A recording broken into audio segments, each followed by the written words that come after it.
Okay, good morning to all. Good morning, sir. Sit down, sit down. How are you? So already you wrote your exam, PT2 exam, and you did well. Congratulations to you. And the next chapter, today we will read about chapter 12, data handling. तो ये data handling chapter को जाने से पहले what are called the datas? Datas, हाँ से So, the information that's collected from the other resources. surroundings, from surroundings, it's called data. So the informations which we collect from our surroundings, from our society, is called the data. Suppose अभी मुझे principal ma'am मुझे बुलाएंगे और मुझे कहेंगे कि sir आप जाइए, हमारा स्कूल में जितना स्टूडेंट है, हम एक एनुअल स्पोर्ट्स जो हमारा होगा, तो कौन सा क्लास में कितना स्टूडेंट्स ये जो गेम हमारा होगा कौन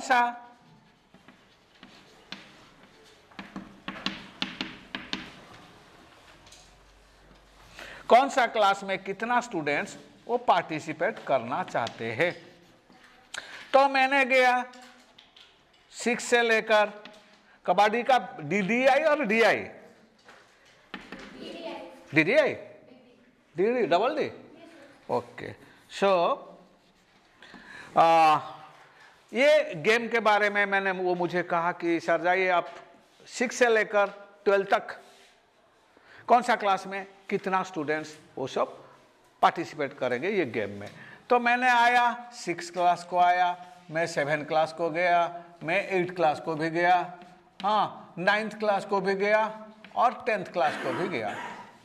बाकी 11 12 छोड़ दो, वो पढ़ेंगे, उनका टाइम हम वेस्ट नहीं करेंगे। तो जब मैंने आया 6 क्लास को, 6 क्लास में हमारा कितना स्टूडेंट है? 18 students.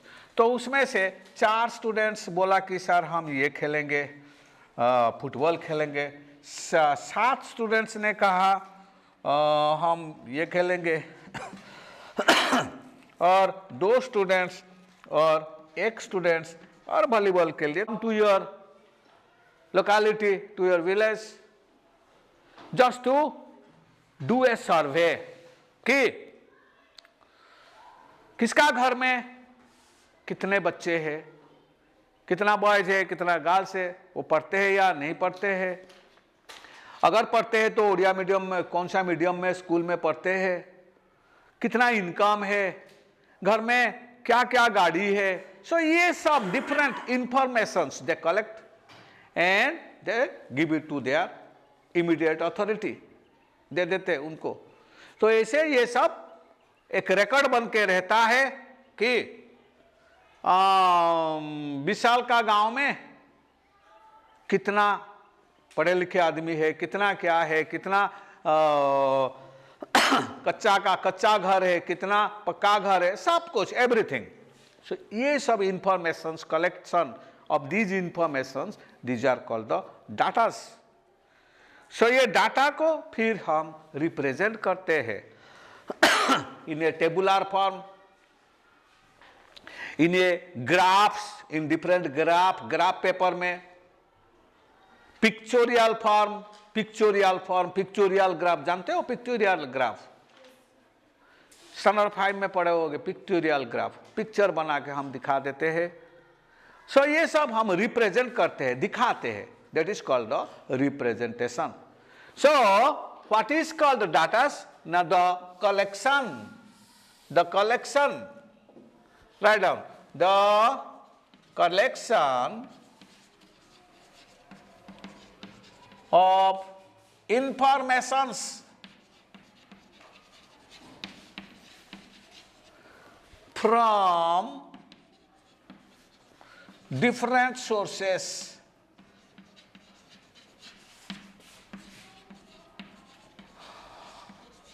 are called datas. Are called datas. So इसी को डाटा कहते हैं और ये डाटा को लेकर हम जब ये डाटा को कुछ फिगर बना के, कुछ टेबल बना के ये सब दिखाते हैं, that is called the data handling. Data handling means carry out. To carry out all these datas in a proper way, either in a graph paper or in a tabular form, that is called the data handling. Now, today I will say you about tally marks. ये tally marks क्या होता है? ये completed. So next we will go. I will say what are called the tally marks. So tally marks are these are the means strokes which are given for each quantity. Tally marks.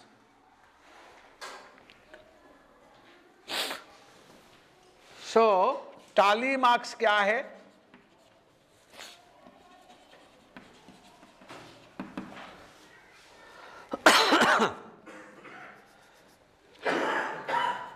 These are the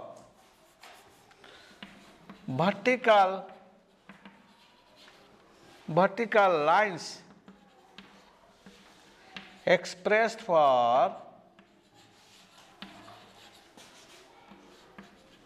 each unit. Unit मतलब single, 1 2 3 4. Suppose मैंने represent करूंगा 4 को 4, तो उसका टाली marks में क्या होगा? 1 2 3 4. Simply vertical lines, 4 vertical lines. Suppose मैं रिप्रेजेंट करूंगा 7 को, तो 1, देखो यहां 1 2 3 4 क्रॉस में एक दिया जाएगा. ये हो गया एक बंच 5 का. ये 5 है. देन बाकी कितना? 2. 7 से 5 चला गया. नेक्स्ट 2.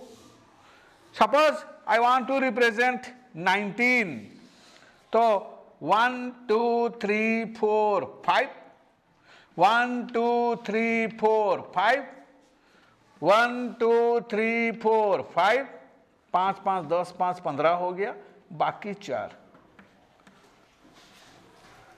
सो ये 19 को. So these are called the tally marks. ठीक है ना? तो टाली मार्क्स को यूज करके हम टेबल में लिखेंगे और शो करेंगे. ना ये सब जानने के बाद अभी एक क्वेश्चन मैं देता हूं, पूछता हूं, करता हूं. सपोज मैंने लिख दिया ना ये सब कुछ.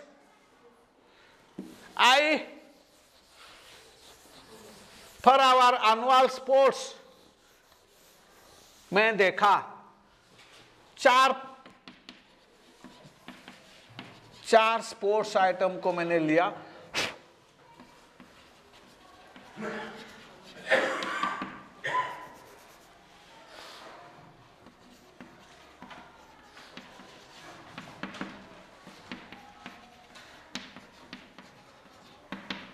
और मैं एक क्लास 6 क्लास का मैंने गया.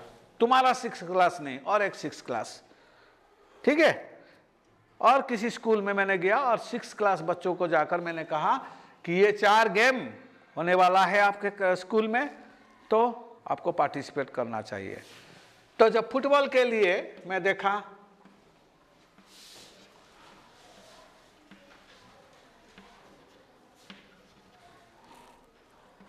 फुटबॉल के लिए 8, कबड्डी के लिए 9, क्रिकेट के लिए 12 students they are interested to participate, and kho kho के लिए 11 स्टूडेंट्स वांट टू पार्टिसिपेट. तो मैं अगर उसे टाली मार्क्स में रिप्रेजेंट करूंगा, टाली मार्क्स कितने स्टूडेंट्स पार्टिसिपेट करते हैं, that is called the frequency. What is called? Frequency. How many number taking part in a particular event. So इसी को frequency कहते हैं. Now 8 students, 8 students, 2, 3, 4, 5. अब क्या तो understanding? So ये मेरे टाली मार्क्स में ऐसे रिप्रेजेंट करूंगा. कबड्डी में कितने हैं? 9. तो कबड्डी में 1, 2, 3, 4, 5. फिर 5 चला गया तो बाकी जो 4 है वो ऐसे ही रह जाएगा. क्रिकेट में 12. तो 1, 2, 3, 4, 5. 1, 2, 3, 4, 5. फिर 2. ये क्रिकेट के लिए टाली मार्क्स मैंने ड्रा कर लिया. नेक्स्ट खो खो के लिए खो खो 1, 2, 3, 4, 5. 1, 2, 3, 4, 5. 5, 5, 10 गया, बाकी 1 रह गया तो इसलिए 1 दे दिया. अंडरस्टैंडिंग और not? So these are the tally marks which should be given for the different frequency values. Now exercise 12.1 को हम जाएंगे और 1 में जाकर हम करेंगे कुछ क्वेश्चंस. क्वेश्चन नंबर 2 को देखो. Collect information regarding the number of family members of your classmates and represent it in the form of table using tally marks. Find which group most of the students belong to. तो ये तुम्हारा काम है, मुझे करके दिखाओगे next class में. जितना भी स्टूडेंट है, सपोज पहले मैं लिखूंगा, मैं 1-2 दिखाता हूं. सपोज ए से शुरू करता हूं. अक्षत, AKSH, अक्षत का. फैमिली मेंबर्स, कितना फैमिली मेंबर्स है? 7. तो फ्रीक्वेंसी 7 मतलब फैमिली मेंबर्स. और टाली मार्क्स में हम दिखाएंगे 1, 2, 3, 4, 5, 6, 7. विशाल का ना, आशुतोष का. आशुतोष कितना फैमिली मेंबर है? 3. तो 3 लिखोगे और 3 के लिए टाली मार्क्स ये बनेगा. विशाल, ऐसे जितना भी स्टूडेंट है, विशाल कितना फैमिली मेंबर्स है? 8. तो 1, 2, 3, 4, 5 और 6, 7, 8 ये हो गया. सो ऐसे तुम बनाओगे for all the students in your class. पूछ के अंशुमान कितना, आयुष्मान कितना है? आयुष्मान 7. 4. सो आयुष्मान का 4 है. 1, 2, 3, 4. Oh, your grandfather, your father, you and your mummy, right? तो ऐसे हर एक का ये सब बनाओगे, बना के मुझे करके दिखाओगे. ये है एक्सरसाइज 12.1 में. 12.1 में अनदर क्वेश्चन, क्वेश्चन नंबर 4 को देखो. Question number 4. क्वेश्चन नंबर 4 में क्या दिया है? The following are the ages in years of 12 teachers in your school. तुम्हारा स्कूल में 12 टीचर्स का एजेस दिया है. अच्छा दिया है और कुछ पूछा है. What is the age of the eldest teacher in the school. सबसे ज्यादा उम्र वाला टीचर कितने हैं? कितना है? 55, क्योंकि वो सबसे ज्यादा एज वाला टीचर है. 55 एज कितने हैं? एक ही है. 1. What is the age of the youngest teacher in the school? 35. ये 2 क्वेश्चंस पूछा है. मैं एक क्वेश्चन पूछता हूं. How many teachers are there between the age of 45 to 50. Now 40 to 50, 40 और 50 का बीच में, 40 और 50 का बीच में कितना टीचर्स है? 40 और 50 का एज का बीच में कितना, ये नहीं दिया है, मैं पूछ लिया। कितना बोलो अक्षर? हाँ, 6, 1 2 3 4, 40 काउंट नहीं होगा, 40 विल नॉट बी इंक्लूडेड। 40 और 50 का बीच में, सो 40 विल नॉट बी इंक्लूडेड, 50 में भी इंक्लूडेड, सो इट इज 5। सो अगर कुछ टेबल में कुछ दे दिया जाएगा और तुमको कुछ क्वेश्चन पूछा जाएगा, then you can also do it. अच्छा,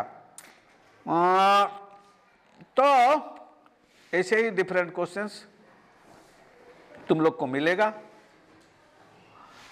और ये जो एक्सरसाइज 12.1, मैंने तो क्वेश्चन नंबर 2 और 4 ये सब कह दिया, क्वेश्चन नंबर 1 2 ये सब कुछ करोगे।